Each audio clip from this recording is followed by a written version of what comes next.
Hi guys, welcome back to the channel. Ithaqua's Bane bringing you gaming goodness, and we're back with Exclusion Zone Botanist, and this is part 2 of the gameplay.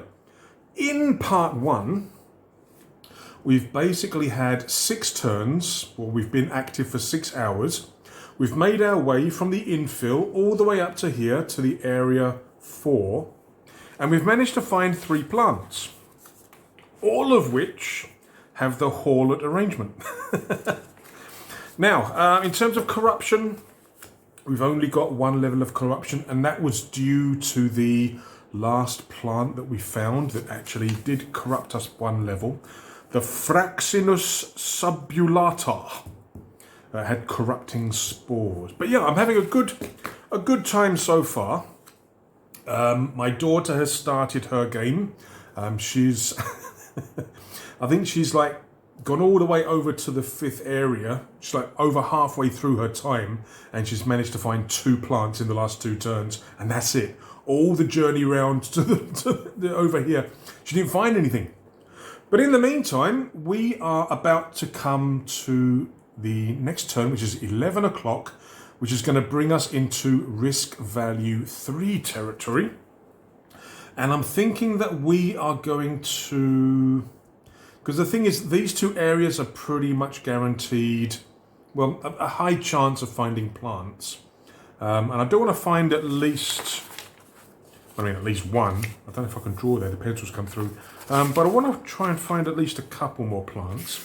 But I've got to be careful in terms of the later hours, because then with the risk values of 5 and 6, it's a very high chance of getting corrupted. And if you're not quick enough, you will stay in the forest forever as a tree or a shrubbery. Right, so where do I want to go? Do I want to stay in the 4 zone, or do I want to move into the 5 zone? I think I want to move across into the 5 zone first. Higher chance of finding a plant. So we'll do that. So we'll move over here into the 5th or the 5 area. It will now be 11 o'clock. So when I have to check for corruption, I need to make sure that none of my dice are 2s or 1s. Right, let us go. So first thing we need to do is to check for new plants. We roll 1 die. If it is equal or lower than the area number, we find a plant. So on a 5 or less, we find a new plant, and we do. We start off the game, we start off the 2nd session with a new plant. Right. So should I don't know whether this is going to interfere. I don't know whether you can see that on the camera, but when I drew the 3rd plant, maybe I was a bit heavy with the pencil, and it kind of showed through. Let's try it. Let's see if I can do it on here, because it would be nice if I could just use all the pieces of this paper. However, we are going to need to use a piece of scrap paper so that the pencil doesn't go over onto here or onto the table or anything. So I'm just going to protect it with a piece of scrap paper. Right. So this is going to be plant number 4. We found it in this area here. Let me move the map out of the way for the moment and bring back the book. So yes, as I've mentioned in previous videos, at the time of recording, you can download this. I think it's like $5 on itch. All the links will be down below. There are some community copies, which are basically free, but if you do take a community copy, and if you can afford a couple of dollars, send a little bit of money to the designer. Also, there is a Kickstarter coming soon, I think, with a new game for Exclusion Zone Botanist. Again, all the links are in the description, and I've talked about them before. Right, our new plant. Let's go to the plant creation pages. It is 5. This dice has been rolling pretty high. It is a large plant. I think it's my first large plant, isn't it? I've had, let's move that out of the way for a second. Medium, small, small. Now we've got a large. Okay, great. Well, that's a little bit different, at least. Right, so we're going to have a large plant. Every time I sharpen my pencil, it just breaks immediately. Right, leaf shape. We've got to roll 2 dice. It is a 9, which is going to be, oh my God, how do you say this? Oblanceolate. Oblanceolate, possibly. Oblanceolate leaves, okay. So they're kind of like elliptic, but they're a little bit fatter at the end, but not as fat as the obovate. I mean, on my drawings, you're probably not going to be able to tell the difference, but we shall try. Let's have a look. Okay, leaf arrangement. Now, every plant I've had so far has been it. So just to kind of, because this spider dice has been rolling a little bit high, I'm going to roll this one to try and get an alternative. A 4. Yay! We have an opposite leaf arrangement. Something different. And the unusual features. We're rolling 2 dice. The dark die will tell us the group. The light die will tell us the specific feature that we're going to have. So, what have we had so far? A 2-3, a 2-4, and a 6-5, I think. What are we going to have this time? A 5-3. Okay. Let's move this out of the way. Let's put those back on the camera. A 5-3. So a 5 means it's group C. And a 3, oh no. Okay, so why am I saying oh no? Because this plant, I've actually had this one before on one of my sort of previous games. On the next turn, you're basically going to move in a random direction, which means that I could, if I'm unlucky, I could actually go back into my previous hex and get corrupted again. So yeah, that's how it goes.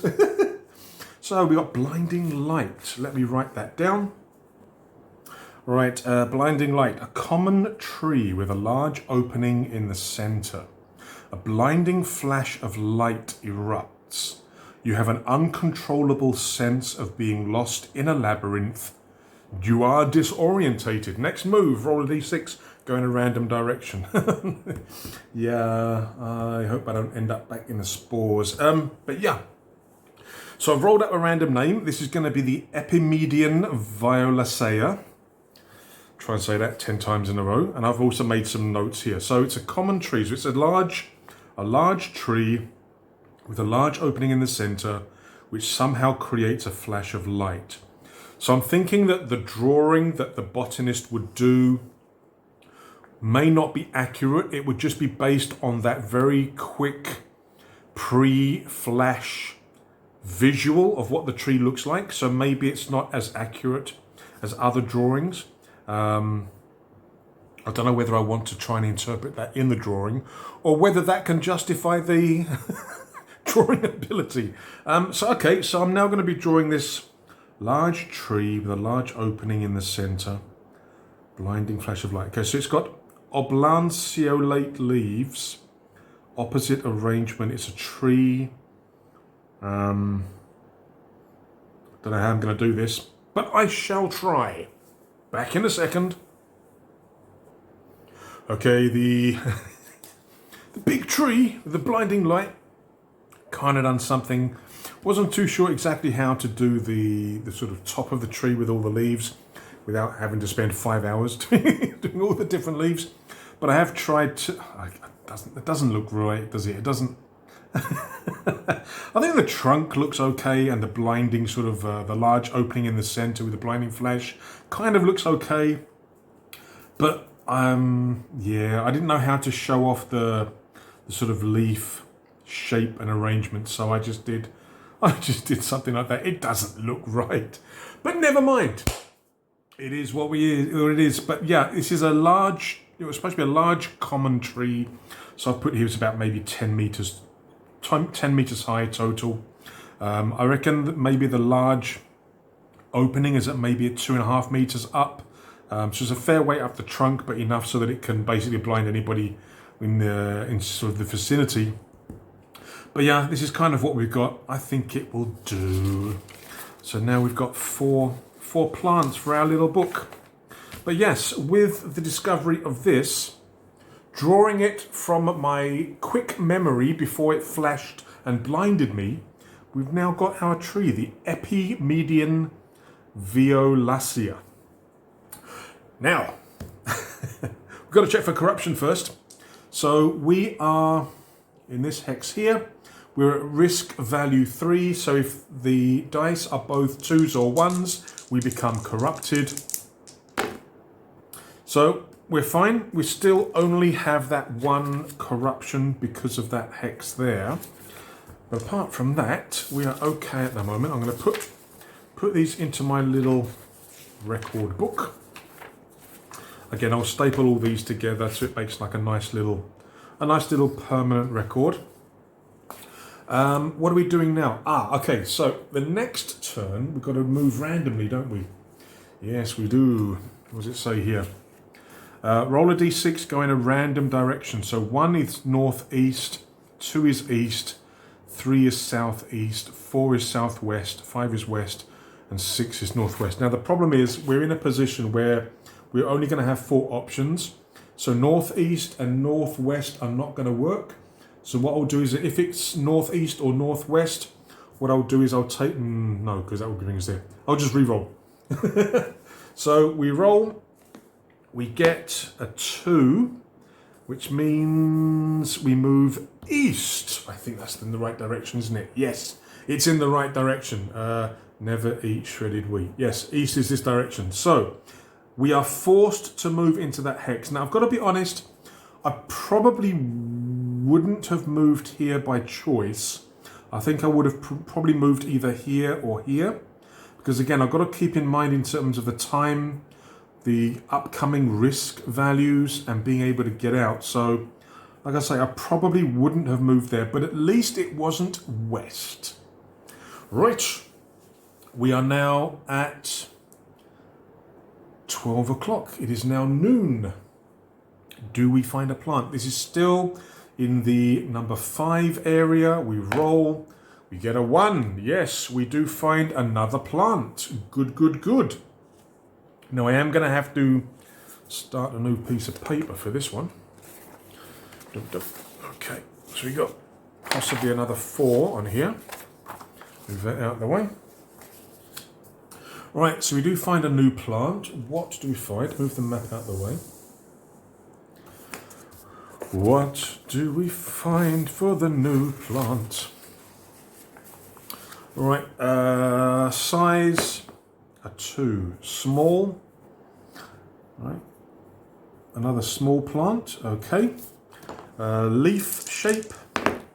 We get a 4, oblong. Okay, good. Something new, something different. And leaf arrangement, 1d6. We get a 2, alternate. Wow, excellent. We're getting a lot of different options here now. And what about the unusual feature? A 5 and a 2. Last time was 5-3, right? I think last time was 5-3. So it's the same group, Group C. But we've now got a 2, many faces. I'm going to read it first because it sounds interesting. The trunk is twisted into humanoid faces. You think you recognize them out of the corner of your eye, but each one you inspect seems barely a face at all. You can't tell if they're shifting shape. Oh, how spooky and creepy. Oh, you think you recognize them out of the corner of your... Oh, very much like Annihilation and Color Out of Space. So let me just write this down. So I've just put a little bit of a description. Twisted humanoid faces in the trunk. Recognize the faces, ? And we've rolled up on the online random generator the name Dilochos vulgare. So this is small oblong leaves, alternate arrangement, and it had the many faces features where basically the trunk is twisted into humanoid faces. You think you recognize them. So I've kind of tried to do it like that. I've tried to put, there's supposed to be a face here, and a face right at the bottom there. I don't know. I just kind of went with the flow, how I felt it. But basically you've got a sort of trunk, a small trunk, and you've got these like branches coming out of the top with the leaves, oblong and alternate. So I don't know. I think it kind of works. I think you can kind of see the faces in there. It's very weird, as it should be. What about size? This is supposed to be small, right? So we've had two other small ones, the Fraxinus subulata and the Danae monticola. This is 0.4 meter. This is 0.5. What do I think this one would be? Maybe 0.6. Yeah, let's make this one. So 0.4, 0.5, and maybe. Actually, no. I think this one would probably be bigger than this one. So maybe I'll put this one as 0.4 as well in terms of height. I think that should be okay. So just putting an arrow here, and I'm thinking that this is also 0.4 meters. Very freaky, but I think it will work. Right, so we're done there. So that was our random movement thanks to the, actually, do I need to, it doesn't actually say that I have to make a note for the one I found just now, the the blinding light tree, the Epimedian violacea, this one here, the one that blinded me. It doesn't actually say in the description that I have to actually note on the map. So unlike the other ones, like the corrupting spores, I don't think it's an automatic thing if I enter the hex, which is okay. So if I move back there now, I may not be affected by that blinding light, as long as I sort of know where it is and avoid it. But the corrupting spores are everywhere over here. Right, what am I going to do now? So we've done that. So again, this can go in here for the moment. We've done the plants, and now we're going to check corruption. Now, 5, 6, 7, 8, 9, 10, 11, 12. So yeah, we haven't done it for here yet. So risk factor is 3. So if either of these two dice are 1s or 2s, I get corrupted. 5, 5. We're still good. We are still, well, we've got the first corruption from the spores, but apart from that, we're good. Right. We are now on to the next hour. 1 o'clock in the afternoon. Still risk factor 3, or risk value 3. Where am I going to go now? Because I think what I'm worried about now is that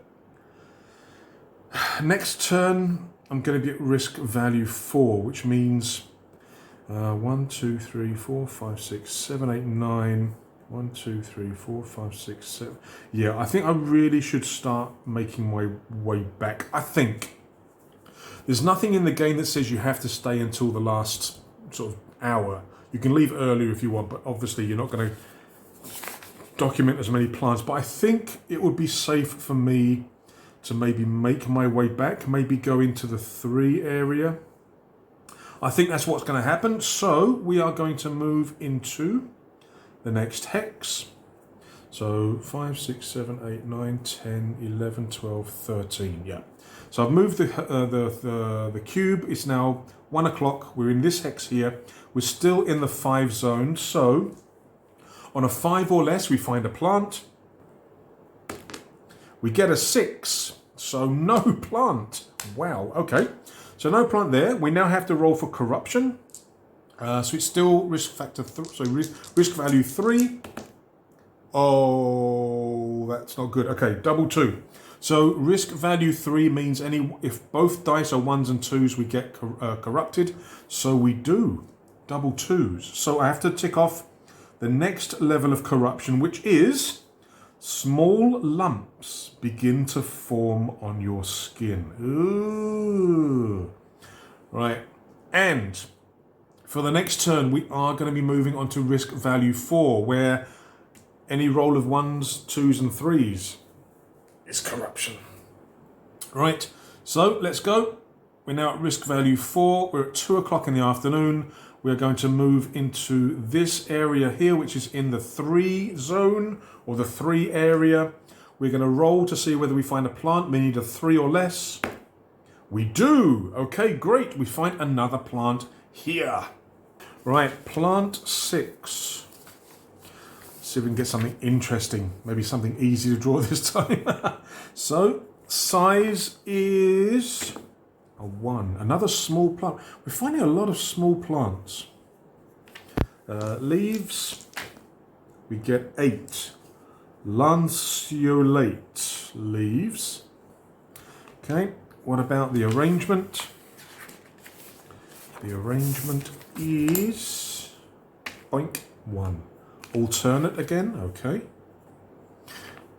And the special feature, the unusual feature, what's that going to be? 2d6. Dump, dump, dump. A 4-4. So, okay, a 4 is group C again, and oh, teeth vines. That doesn't sound good at all, does it? So let me just quickly write that down here. We get a 4-4 teeth vines. Oh God, let's read the description. But again, there's no bold text, so it's not going to have any effect on the game. But what does it say? The plant writhes and moves its vines. Each one is lined with rows of pure white teeth. Oh, how freaky. You can see a deer carcass wrapped in tendrils slowly being shredded apart. The plant senses that you are near and reaches out towards you. I mean, this could definitely have been something where we have to make a dodge roll, but I can understand not wanting to have too many plants that did that kind of thing, even though you may have a lot that sounds like it and is visually described as such, but definitely not something you want to come across. Feed me, feed me, feed me now. So, okay, I'm going to write, again, I'm going to take some of the description, put it here, get a name, and then we'll come back. Writhing, moving vines. The vines are lined with rows of teeth and they reach out towards me. And online I found something and I've adapted it a little bit to fit the plant. Evodia hydrodontia. That's the name of the plant. Evodia hydrodontia. Now we've got to try and draw the blooming thing. And like I say, this is going to be our 6th plant, I think. Back when it's done. Right, here we come.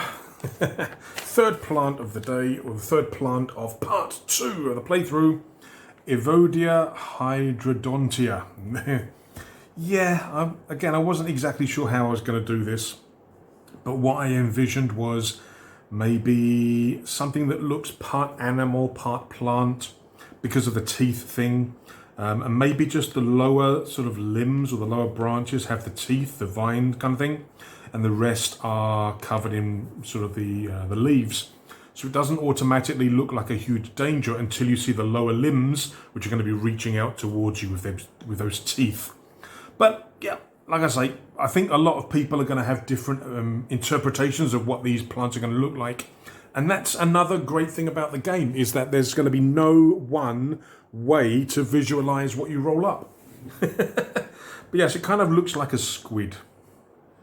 But, you know, there you go. Feed me. Right. Now I'm thinking that once I finish this turn, I may stop this video. Maybe one more turn. Let's see how it goes. We do have to now let's bring the map back in. And we can now add this to our book. Our book of plants. I'll stick it in the middle here. So we've now got six plants drawn and recorded. Got space for 2 more very easily. But yeah, we've got to do the corruption now, don't we? Yes, and we are now at, let me just double check, 5, 6, 7, 8, 9, 10, 11, 12, 13, 14. So yeah, we're in the correct space. But now, for the corruption check, we have got to watch out for 3s or less. So let's try. We've got 2 levels of corruption already. So let's try. What's our corruption roll going to be like for this hour? 2 o'clock in the afternoon. Oh no. Didn't I roll that last turn as well? 2-2. We got corrupted again. Uh-oh. Corrupted again. So we've now got 3 levels of corruption. Yeah, I think it was a good idea to turn around and make for the exit. So, the third level of corruption. Tiny sprouts erupt from the lungs. Oh no! I've got a body garden. Oh no, only 3 more levels. Only 3 more and I become a veggie. But in the next video, I think we'll probably end the playthrough either by becoming corrupted, or I think we can probably get to the exfil in time. 1, 2, 3, 4, 5, 6, 7, 8. 1, 2, 3, 4, 5. Yeah, I think part 3 will probably be the last part of the gameplay. So in our playthrough, we now have, okay, that was last time, wasn't it? So in this video, we've had the Dilokos vulgare with the many faces. We've had the Evodia hydrodontia with the teeth and the vines. And we had the Epimedian violacea with that blinding light. I think we're doing quite well, but it all depends on the corruption rolls from now on. So that is the end of gameplay part 2. I think we can finish in 1 more part. So the gameplay will be over 3 videos. But yes, join me in the next video. Exclusion Zone Botanist. Let's hope it doesn't all go pear-shaped. Until then, take care. Stay safe. Cheers.